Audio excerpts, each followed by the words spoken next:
রাকেশ বাবু, একদম চমৎকার ফ্ল্যাট আছে। পুরো মুম্বাইকে এখান থেকে দেখতে পাবেন। পুরো শহরে এর থেকে সস্তায় ফ্ল্যাট আর পাবেন না। নিন ফার্নিচার আপনার, বসে থাকুন, টিভি দেখুন। দেখুন, আমি কাজের জন্য বেশিরভাগ সময় পুনেতে থাকি, তো মহিলাদের জন্য এই সোসাইটিটা সেফ তো? 100% সেফ। সিসিটিভি ক্যামেরা আছে, 24 ঘন্টা সিকিউরিটি গার্ড আছে, আর কোনো সমস্যা হলে আমিও তো আছি না। হ্যালো।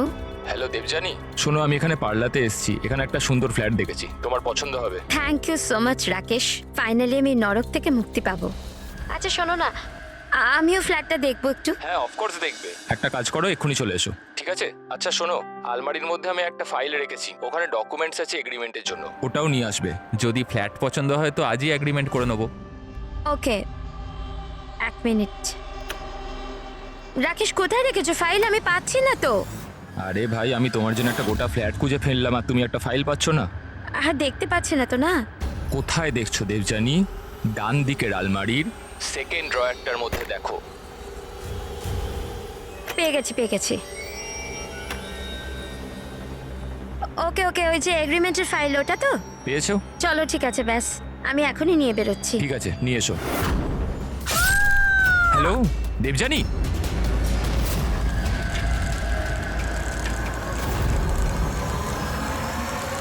এসিপি স্যার,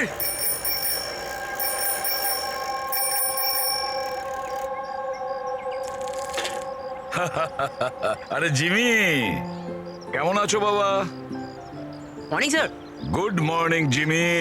আজ হঠাৎ কি মনে করে? কেমন আছো? স্যার খুব ভালো আছি স্যার, একদম আপনার মতো। আমার মতন? স্যার যদি আপনার মতো থাকি তাহলেই তো বড় হয়ে আপনার মতো সিআইডি অফিসার হতে পারবো। আরে বাহ, আমার মতন অফিসার হবে? সিআইডি তে এসিপি হবে? সেটার জন্য অনেক পড়াশোনা দরকার, এক্সামের প্রিপারেশনটা খুব ভালো দরকার, তাই না? কেমন চলছে তোমার প্রস্তুতি? একদম দারুণ স্যার। আর এক্সামে তো স্যার খুব ইজি কোয়েশ্চেন আসে। ভেরি গুড, বসো বসো। স্যার এটা আমার স্ক্র্যাপ বুক স্যার, আমি এটার মধ্যে ক্রাইম হিস্ট্রি সলভ করেছি স্যার। মাই স্ক্র্যাপ বুক? এখানে ক্রাইম হিস্ট্রি আছে? হ্যাঁ স্যার, আপনি এটা দেখে আমাকে গাইড করুন না স্যার। স্যার আমি এখানে ইনফরমেশন অনেক আলাদা আলাদা জায়গা থেকে কালেক্ট করেছি আর সব সেভ করে রেখেছি স্যার, সব স্ট্যাম্প করে রেখেছি যাতে আমি সবকিছু একসাথে এক জায়গায় দেখতে পারি। আর স্যার এই যে এই পেজটা না, এখানে লেখা আছে যে কখন হয়েছে, কিভাবে হয়েছে, কোথায় হয়েছে। আর স্যার এর যে নেক্সট পেজটা না, ওটার মধ্যে একদম ফাইনাল ডিটেলস আছে। আচ্ছা, কিন্তু স্যার কিছু জিনিস মিসিং আছে যাতে আমি বুঝতে পারছি না কি করে হয়েছে। তো এই ক্রাইম এই বিল্ডিং এর আন্ডার কনস্ট্রাকশন হয়েছে? যে অপরাধ করেছে সে গম্ভীর করেছে, আর তুমি দারুণ কাজ করেছো। কিন্তু এই সব করার আগে লেখাপড়া ভালো করে করতে হয়, এক্সামে খুব ভালো নাম্বার পেতে হবে, তাহলে দেখবে তুমি একজন ভালো সিআইডি অফিসার হয়ে গেছো। যখন বড় হয়ে যাবে আমি তোমাকে গাইড করব ভালো সিআইডি অফিসার হওয়ার জন্য। Thank you sir. এবারে এই মিস্ট্রিটা আমরা কবে সলভ করব জানো? তোমার এক্সাম শেষ হওয়ার পরে আমরা দুজনে মিলে সলভ করব। না, ঠিক আছে স্যার, হ্যাঁ। Bye sir. বাই।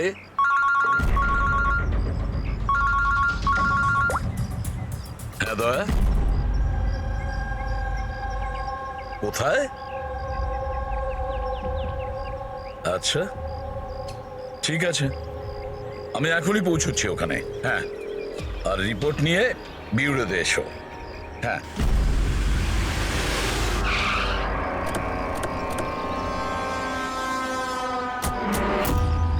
আসছি।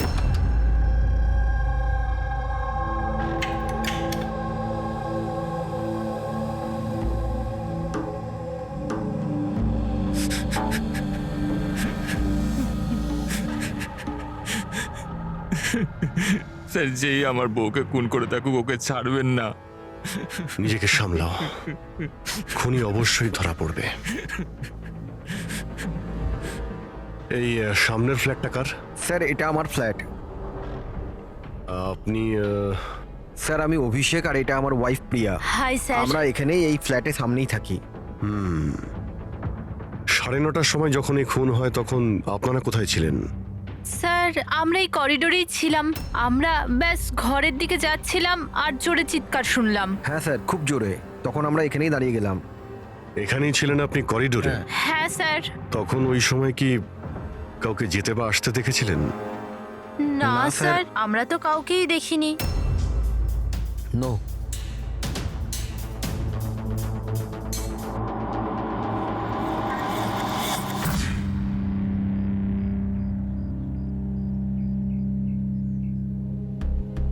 স্যার আমি আপনাকে দেখতে পাচ্ছি।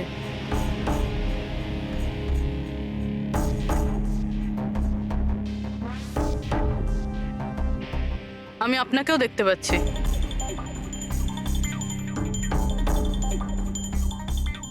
স্যার খুনি যেদিক থেকেই আসুক দেবযানী ঠিক দেখতে পেত। তাহলে এরকম কিভাবে হলো যে দেবযানী খুনিকে দেখতেই পেল না? এটাই তো বুঝতে পারছি না পুরবি, যে খুনিকে দিব্যানী দেখতে পাইনি কেন। ভেতরে এসে খুব সহজেই মেরে চলে গেছে ও, আর এখানে হাতাহাতির কোনো চিহ্নই নেই। খুনি না ডান দিক থেকে এসছে, না বাঁ দিক থেকে, আর না পেছন থেকে। আচ্ছা, এটা তো নয় যে খুনি সামনে থেকে এসছে? সামনে তো ক্যাবিনেট আছে, এখান থেকে তো দেখতেই পাওয়া যেত। দেখতে তো তখন পেত যখন ওকে দেখা দিত। আচ্ছা, ও এখানে তো জায়গাই নেই স্যার। এটাতেও নেই। স্যার দেবযানীর খুন হয়েছে মানে খুনি ভিতরে তো নিশ্চয়ই এসেছিল। এবার প্রশ্ন এটাই থাকে যে ও এখানে লুকিয়েছিল কোথায়? তার থেকেও বড় কথা স্যার, খুনি ঘরের ভিতর ঢুকলো কি করে? না কোনো জানলা ভাঙা আছে, না কোনো কাচ ভাঙা আছে, আর না তো দরজাটা নিয়ে কেউ কিছু করেছে।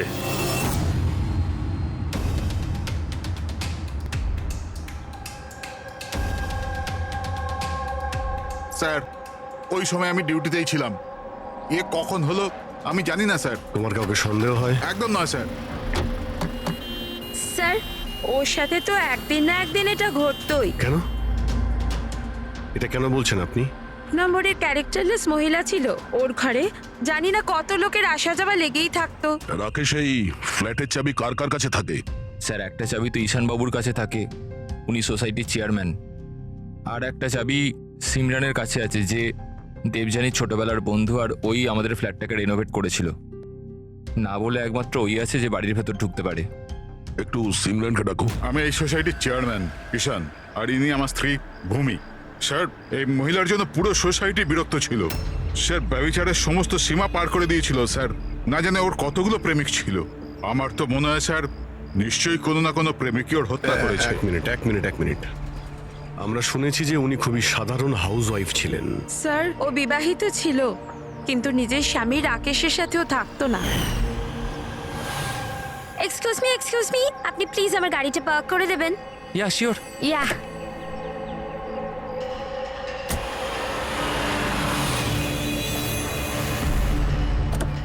আরে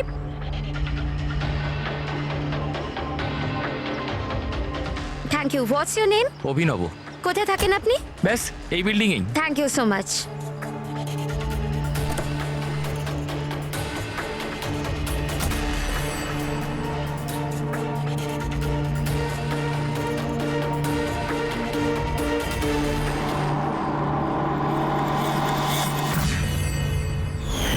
সোসাইটির ছেলেদের কাছে সাহায্য চাইতো বলে আপনারা ওনার ক্যারেক্টার নিয়ে আঙুল তুলছেন? হ্যাঁ, যদি এরকম ব্যাপার না হতো তাহলে আমরা কেন আঙুল তুলবো? স্যার দেবযানীর সঙ্গে বাজে শ্রেণীর লোকেরা দেখা করতে আসতো, আর যখন এই কথাগুলো জানাজানি হতো তখন ও কথাটা এড়িয়ে যেত, আর উল্টে লোকজনের বিরুদ্ধে হ্যারাস করার অভিযোগ আনতো।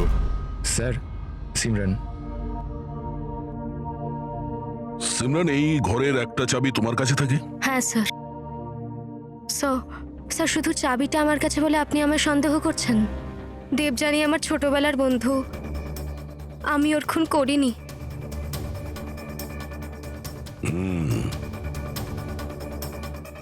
রাকেশ, এই ঘটনার ব্যাপারে দিব্যানীর বাড়ির লোককে ইনফর্ম করেছো তো?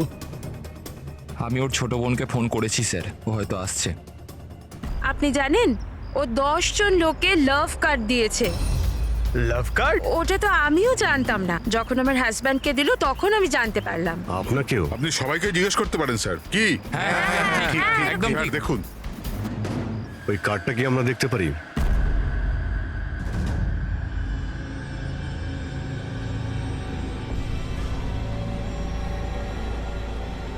স্যার আমি এসব ব্যাপারে কিছুই জানি না। আমি আমার কাজের জন্য পুনেতেই থাকি, আর মাসে হয়তো 3-4 বারই বাড়িতে আসতে পারি।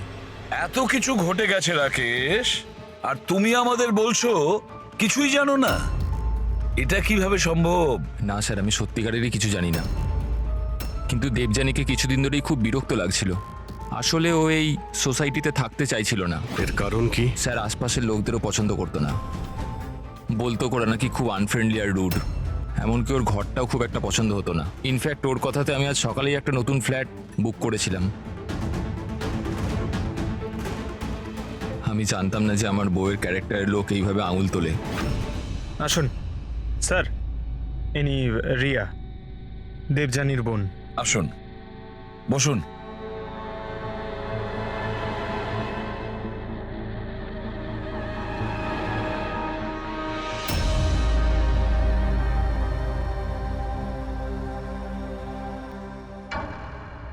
স্যার, আমি আপনাকে একটা কথা বলতে চাই। যেভাবে সবাই খারাপ কথা বলছে না আমার দিদির ব্যাপারে, ওরম ছিল না স্যার। আমি জানি এটা কে করেছে। কে করেছে এটা?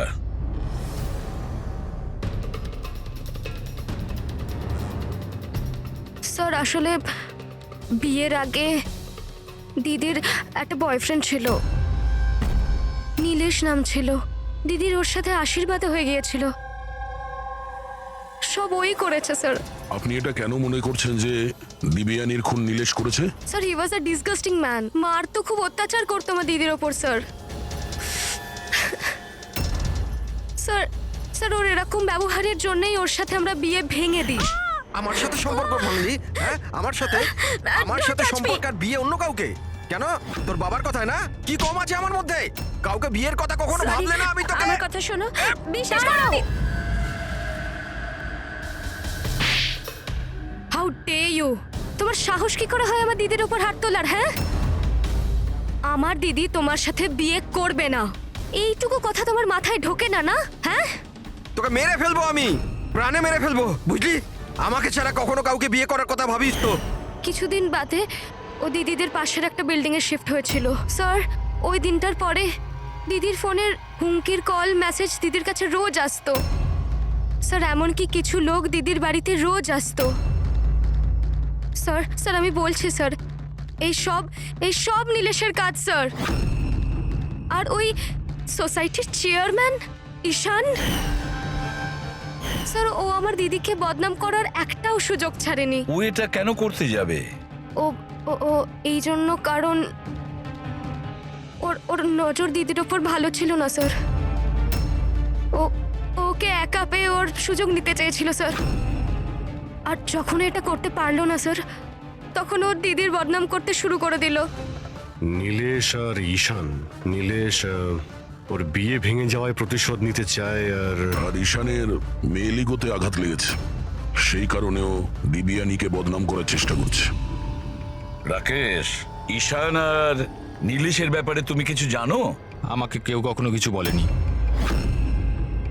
কিন্তু একটা রবিবার আমি বাড়িতেই ছিলাম আর রাত্রির প্রায় তখন 11টা, বাড়ির বেলটা বাজলো।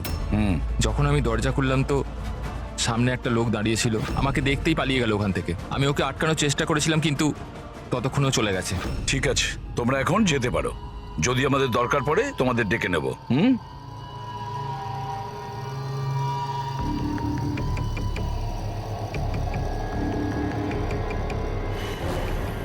ঈশান, নীলেশ আর সেই লোকটা যে রাত্রিবেলা দেবযানীর ঘরে এসেছিল, খোঁজ নিতে হবে এই তিনজনের ব্যাপারে। হতে পারে খুনি এই তিনজনের মধ্যেই কেউ। তবে যেই হোক, দেবযানীকে কিভাবে খুন করলো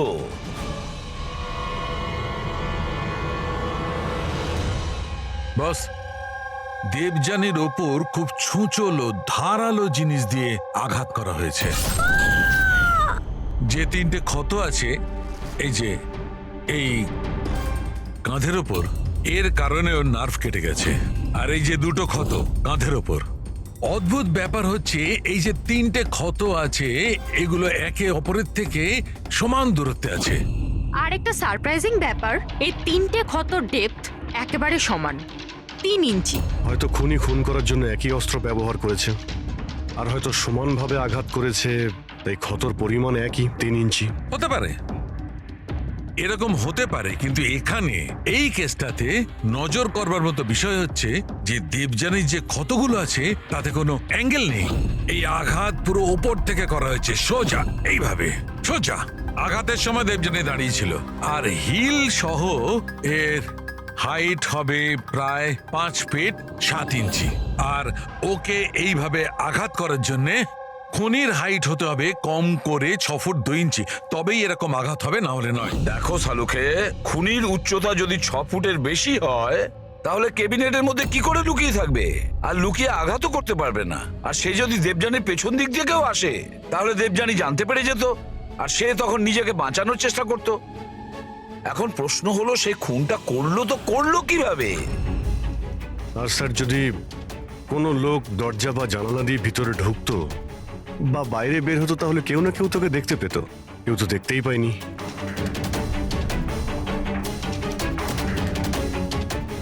এই খুনি দেবযানীর কাছে পৌঁছলো কিভাবে? আর তাছাড়া দেবযানী টেরও পেল না। আর তারপরে এমন কোন অস্ত্র ব্যবহার করেছে ওই খুনি যে এইভাবে আঘাত করতে পারে? কি দিয়ে মেরেছে? জানি না কেন আমার মনে হচ্ছে যে এমন কিছু আছে যেটা আমরা দেখতে পাচ্ছি না। ওখানে ওই খুনি কোথা থেকে এসছে আমরা জানি না। ক্রাইম সিনে মার্ডার ওয়েপন পাইনি। এমন মনে হচ্ছে যে ওই যে ক্যাবিনেট আছে স্যার, ওর মধ্যেই দিবিয়ানের মৃত্যুর রহস্য লুকিয়ে আছে স্যার। আবার গিয়ে একবার দেখা যাক স্যার কোনো প্রমাণ পাই কিনা। ঠিক বলেছো দয়া। হেডরিক, একটা কাজ করো, তুমি ওই সোসাইটিতে গিয়ে ওই সোসাইটিতে যে কয়জন লোক আছে যারা 6 ফুটের থেকে লম্বা তাদের সবার লিস্ট নিয়েছো।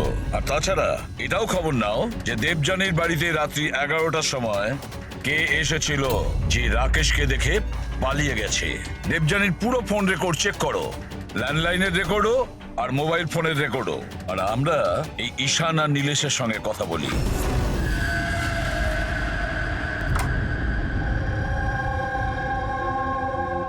ডক্টর সালুখের থিওরি অনুযায়ী খুনের উচ্চতা 6 ফুটের উপরে।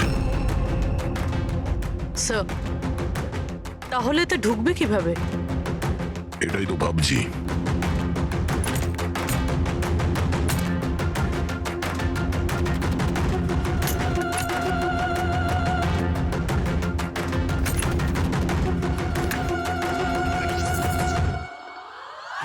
স্যার, এই সেলফের ভেতর তো দেখছি ভালোই জায়গা রয়েছে। আপনার মতো লম্বা চওড়া লোকও এর ভেতর ঢুকে যেতে পারবে। ওটাও দেখে নিচ্ছি।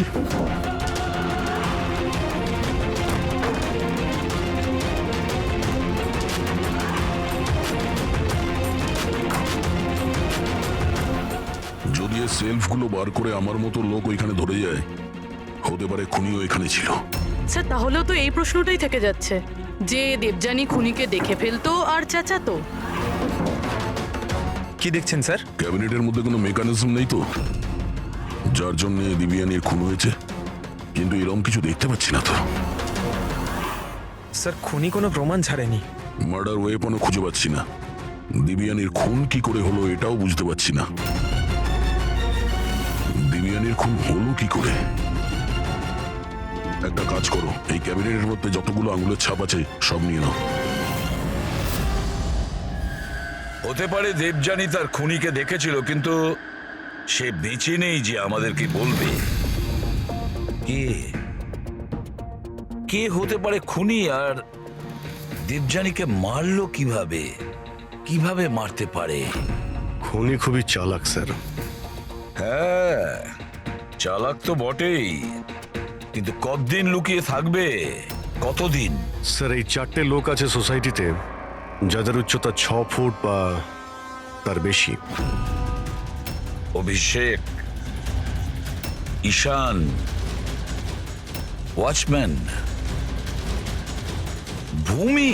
স্যার, এ হাই হিল পরে, হিল পরার পরের উচ্চতা 6 ফুট হয়ে যায়। কিন্তু অভিজিৎ, এই 4 জনের মধ্যে কে হতে পারে যে দেবযানীকে খুন করেছে? ওই ক্যাবিনেটে কে লুকিয়ে বসেছিল? কে হতে পারে? দিদির একটা বয়ফ্রেন্ড ছিল, নীলেশ নাম ছিল। অনেক বড় গুন্ডা তুই, হ্যাঁ? গত সপ্তাহে নিজের প্রতিবেশীকে এমন মেরেছিস যে মরতে মরতে বেঁচে গেছো, আর দিবিয়ানিকে তো মেরেই দিয়েছিস। সত্যি সত্যি যদি মেরে ফেলতাম, কিন্তু আফসোস ও তো নিজেই মরে গেল। হ্যাঁ মানছি ওর সাথে আমার ঝগড়া হতো, কিন্তু এর জন্য কেউ বিয়ে ভাঙে নাকি? স্যার এই জন্যই আমি বদলা নিতে চেয়েছিলাম। প্রচুর তেল তোর শরীরে না? হ্যাঁ, 2 মিনিট, মাত্র 2 মিনিটই তোর সমস্ত তেল বার করে দেবো, বুঝেছিস? তারপর স্বপ্নেও কাউকে মারার কথা ভাববি না তুই। স্যার আমি ওই সোসাইটিটার সমস্ত ফুটেজ চেক করেছি, আর সেখানে নীলেশ সোসাইটির বাইরে এদিক ওদিক ঘুরে বেড়াচ্ছিল দেখা গেছে। আচ্ছা,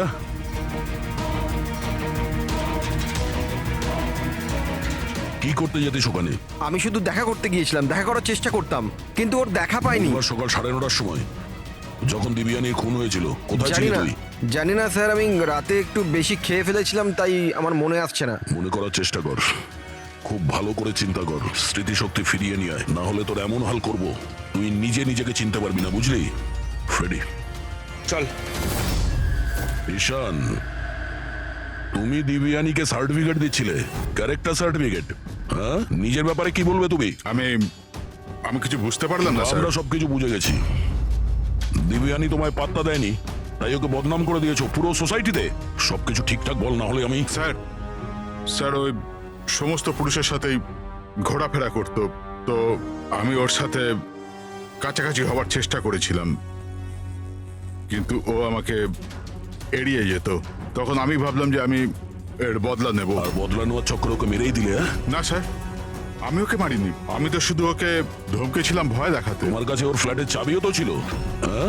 মানে তোমার কাছে উদ্দেশ্যও ছিল আর উপায়ও ছিল, হ্যাঁ? কিন্তু স্যার যখন ওর মৃত্যু হয় তখন তো আমি সোসাইটির ওয়াটার পাইপ ঠিক করছিলাম।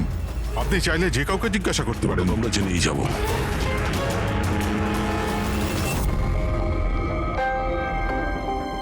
স্যার, হ্যাঁ, এই ঈশান আর নীলেশ, এদের দুজনের মধ্যে কেউ একজন খুনি হতে পারে স্যার। দুজনের কাছে কারণ ছিল খুন করার, কিন্তু কোনো পোক্ত প্রমাণ হাতে পাইনি। আরো কিছুটা এনকোয়ারি করতে হবে। সে যেই হোক নিজেকে খুব চালাক মনে করে সে। আচ্ছা দয়া, দেবযানীর বাড়িতে রাত্রি 11টার সময় যে এসেছিল সে কে, কিছু জানতে পেরেছো? হ্যাঁ স্যার, ওনার নাম সুনীল, বাইরেই বসে আছে।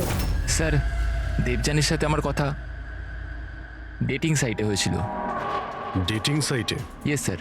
তারপর আমাদের মেলেও কথা হতো স্যার, আর দেবযানী আমায় বাড়িতে দেখা করতে ডেকেছিল, আর আমি দেখা করতে গিয়েছিলাম স্যার, কিন্তু ওর বরকে থেকে ঘাবড়ে গেছিলাম স্যার। ভয়ের চোটে আমি ওখান থেকে পালালাম স্যার। পুরবি, দেবযানীর ডেটিং সাইট চেক করো, আর ওর ইমেলও চেক করো, দেখা তো যাক এ কতটা সত্যি বলছে। স্যার, স্যার দেখুন, দিদির ফোনে কেউ জীবন নামের ব্যক্তি বারবার ফোন করছে আর উল্টোপাল্টা কথা বলছে। আপনি একবার দেখে নিন স্যার। দেখি তো এর নাম্বার কি আছে।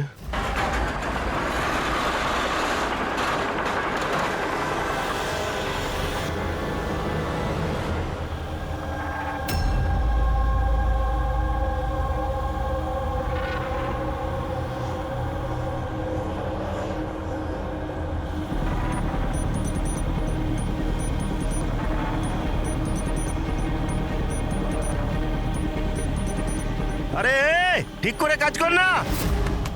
আরে বললাম না এত তাড়াতাড়ি কাজ হবে না।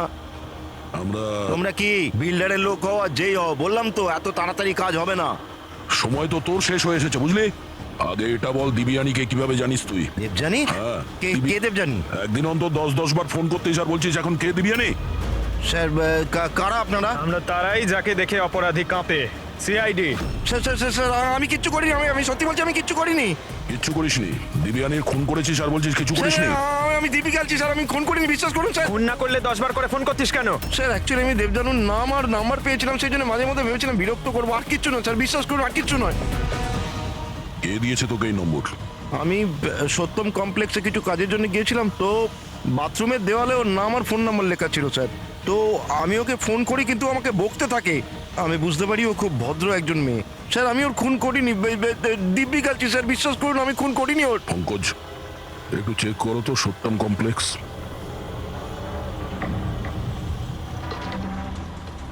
স্যার এটা তো কমার্শিয়াল বিল্ডিং, অনেক অফিস রয়েছে এখানে।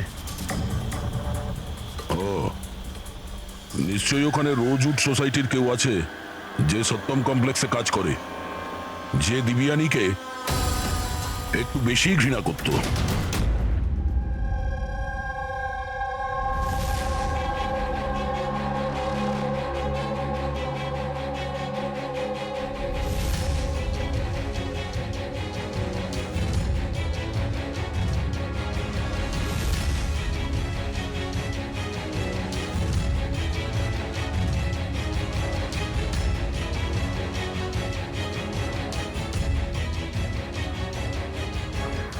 জিমি, আরে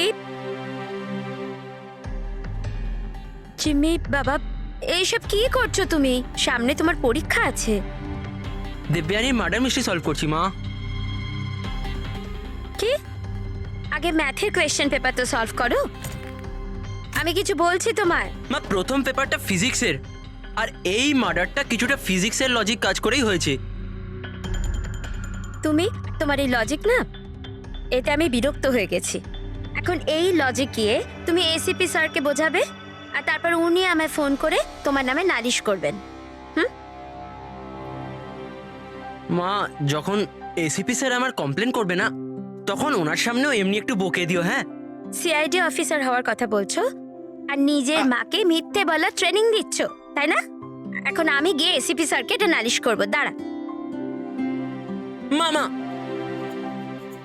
আমি জানি তুমি স্যারের কাছে নালিশ করবে না, আচ্ছা, কারণ তুমি তো ওয়ার্ল্ডের বেস্ট মম, তাই না মা? না না, আরে ছাড়, আরে জিমি, আরে তুমি ছাড়। বলবে না মা? আরে না না না, তুমি বলবে না? তুমি আর মা, আমি গিয়ে এখনই বলছি, এখনই দাঁড়িয়ে তুমি যা। বলবে না?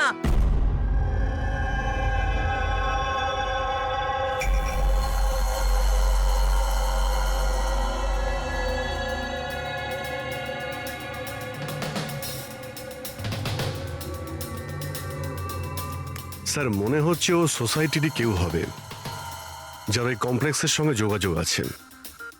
স্যার, আমি দেবযানী আর সুনীলের সব মেসেজ চেক করেছি। একটা অবাক করার মতন বিষয় জানতে পেরেছি। কি জানতে পেরেছো? স্যার, দেবযানী যখনই মেল পাঠিয়েছে, ও ওর আইপি অ্যাড্রেস রিডিউট করে দিয়েছিল। রিরুট মানে কোন কম্পিউটার থেকে মেসেজ পাঠানো হয়েছে সেটা যেন কেউ জানতে না পারে। আর তাছাড়া স্যার, একবারেই দেবযানী নিজের আইপি অ্যাড্রেস বদলাতে ভুলে গেছিল। এতে অবাক হওয়ার কি আছে? স্যার, ব্যাপারটা হলো যে ওই অ্যাড্রেসটাও দেবযানীর নয়, কার ওটা?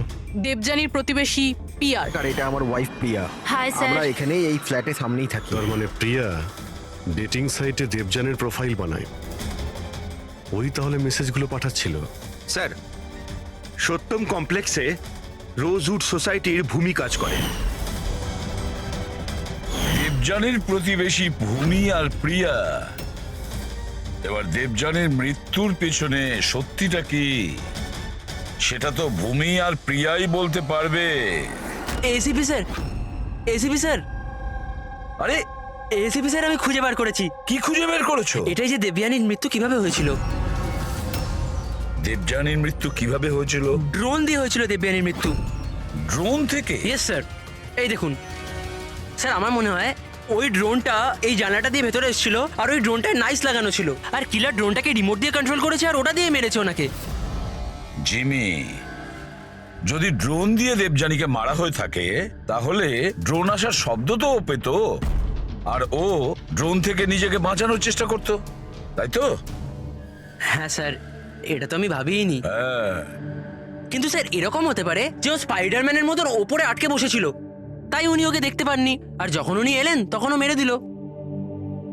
জিমি, তুমি পড়াশোনা কম আর সিনেমা বেশি করে দেখছো। তুমি নিশ্চয়ই স্কুলে পড়েছো যে যে জিনিসই ওপরে যায় সেটা নিচে আসতেই হয়। কেন বলো? গ্র্যাভিটির কারণে, মাধ্যাকর্ষণ শক্তির জন্য। যাও, মন দিয়ে পড়া করো, পরীক্ষার জন্য রেডি হও। হ্যাঁ, আমরা এখন কাজে বেরোচ্ছি। বা ভাই, বাই। আমি ফিরে আসবো, ফিরে আসবো।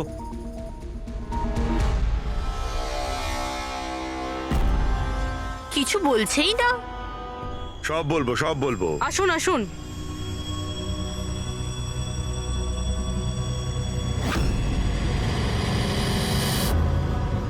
স্যার, আমাদেরকে এখানে কেন রাখা হয়েছে? খুব শখ ছিল তোমার না, ডেটিং সাইটে অন্যের প্রোফাইল বানানো? হ্যাঁ স্যার, আমি কিছু বুঝতে পারলাম না। তোমাদের লজ্জা হওয়া উচিত। একজন মেয়ে হয়ে আরেকজন মেয়েকে তোমরা বদনাম করতে চাইছিলে। তুমি দেবযানীর ডেটিং সাইটে নকল প্রোফাইল বানিয়েছিলে, লোকেদের মেলও করেছিলে যাতে ওর বদনাম হয়। স্যার, আপনাদের কোথাও নিশ্চয়ই ভুল হচ্ছে। প্রমাণ আছে আমাদের কাছে। তুমি তোমার আইপি অ্যাড্রেস চেঞ্জ করোনি পিয়া। কিন্তু আমাকে কেন ডাকলেন এখানে? আপনাকে আপনি তো দেবযানীর নাম আর নাম্বার বাথরুমে লিখে দিয়েছিলেন। না স্যার, আর আমি এরকম কেন করব? আচ্ছা, ওই সুইপারকে ডাকবো যাকে টাকা দিয়েছিলে তুমি এই সব কাজ করার জন্য? হ্যাঁ, স্যার এইবার তো পরিষ্কার এই দুজন মিলেই দেবযানীকে মেরেছে। হ্যাঁ অভিজিৎ, এদের ওপর ব্যবস্থা নেওয়া শুরু করা যাক। না স্যার, প্লিজ আমাদের ওপর বিশ্বাস করুন, আমরা ওকে মারিনি। স্যার, আমরা দুজন মিলে ওকে বদনাম করার চেষ্টা নিশ্চয়ই করেছিলাম, কিন্তু আমরা ওকে মারিনি। হ্যাঁ স্যার, আমরা চাইতাম যে ও এখানে যেন না থাকে, তাই জন্য এসব করেছিলাম আমরা। কিন্তু যখন ও চলেই যাচ্ছিল, তাহলে আমরা কেন ওকে এভাবে মারতে যাব? কিন্তু তোমরা কেন চাইছিলে না যে ওই সোসাইটিতে থাকুক? হ্যাঁ, স্যার দেখুন, এরকম যে দিব্যানী বেশিরভাগ সময় বাড়িতে একা থাকতো, আর সোসাইটির সব ছেলেরা ওর সুন্দরতার প্রশংসা করত, তো আমরা একটু ইনসিকিউর হয়ে গেছিলাম যে আমাদের হাজবেন্ডসরাও ওরকম না হয়ে যায়। বিশ্বাস হয় না যে একজন মেয়ে হয়ে তোমরা একটা মেয়ের সঙ্গে এইরকম ব্যবহার করতে পারলে। এবার বাকি কৈফিয়ত হাজতে গিয়ে দিও। এতে নিয়ে যাও পুরবি। যান যান, আপনারা যান। চলো।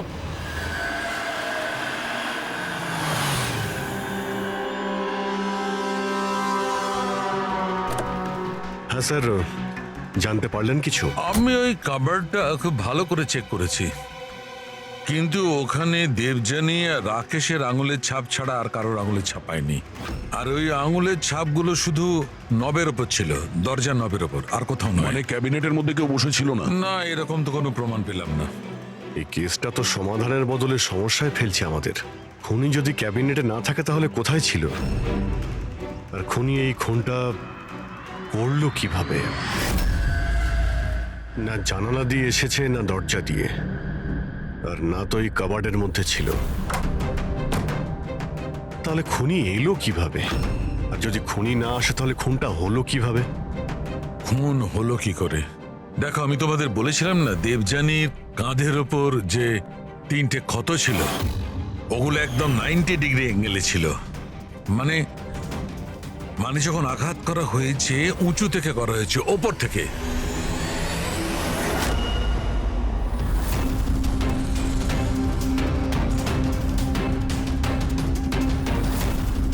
উপর থেকে নিচে। ফ্রেডরিক, তুমি এই লাইটগুলো অন করো তো। আরে 3টে বাল্ব তো জ্বলছেই না, ফিউজ হয়ে গেল নাকি এগুলো? ফিউজ তো উঠতে পারে না, ঝাড়গুলো নতুন, এর মধ্যেই লাগানো হয়েছে। দেবযানীর কাঁধের উপরে 3টে ক্ষত ছিল, আর এটা 3টে বাল্ব অফ। ফ্রেডরিক, তুমি এগুলো নিচে নামাও তো। বোধহয় দেবযানীর মৃত্যুর রহস্য এর মধ্যেই রয়েছে।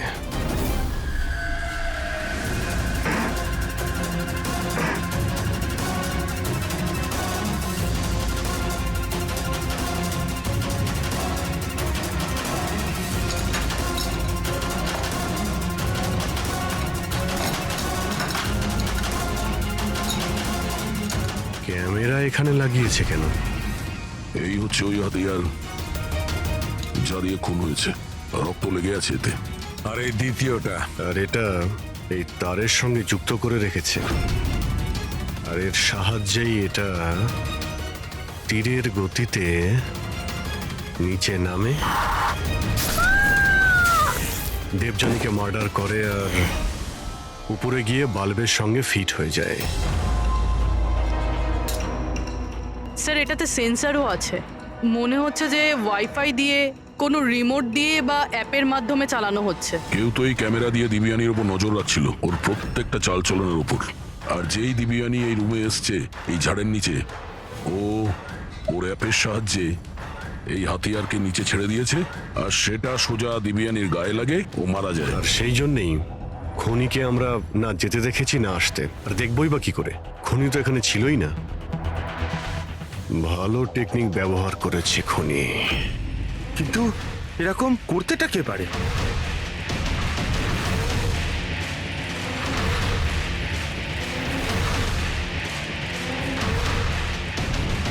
স্যার, খুনিকে চিনতে পেরে গেছি।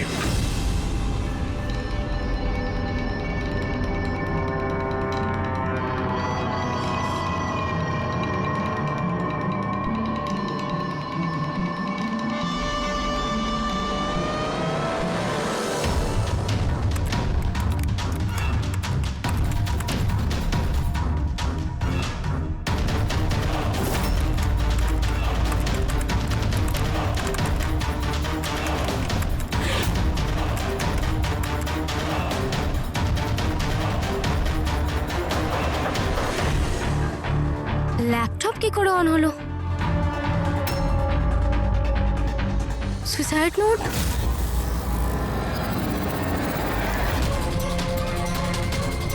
কে?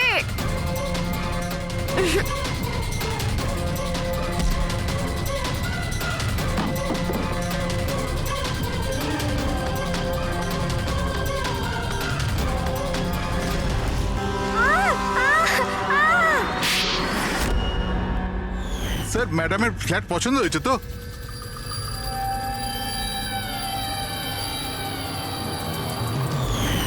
যখনই আমরা এই স্যান্ডেলিয়ারের ওপর মেকানিজম দেখলাম, আমরা বুঝতে পারলাম যে সবের পেছনে সিমরান তুমি আছো।